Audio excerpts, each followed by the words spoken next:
ఆయుష్ యోగ సేవ సమితి నిర్వాహకులు ఖండే ఆనంద్ గురూజీ, కౌన్సిలర్ ఖండే శ్యామ్ సుందర్ లాల్ సహకారంతో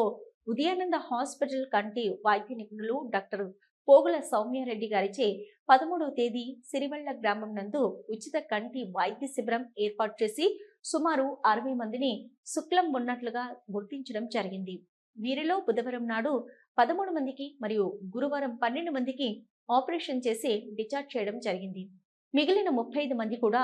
దఫాలుగా శనివారం నాడు ఆపరేషన్ చేసి డిశ్చార్జ్ చేయడం జరుగుతుంది. ఈ సందర్భంగా ఖండే ఆనంద్ గురూజీ మాట్లాడుతూ, సిరివెల్లలో ఏర్పాటు చేసిన మెడికల్ క్యాంపుకు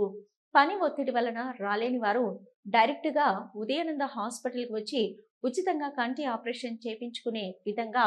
డాక్టర్లను మాట్లాడడం జరిగిందని తెలియజేశారు. అలాగే ఆళ్లగడ్డ తాలూకా మరియు నంద్యాల జిల్లాలో అన్ని తాలూకాలో మండల కేంద్రాలలో పల్లెటూర్లలో కూడా ఉదయానంద హాస్పిటల్ వారి సహకారంతో ఉచితంగా మెడికల్ క్యాంప్ ఏర్పాటు చేసి వారికి ఆరోగ్య సమస్యలు తెలుసుకొని ఉచితంగా కంటి ఆపరేషన్ చేయడమే కాకుండా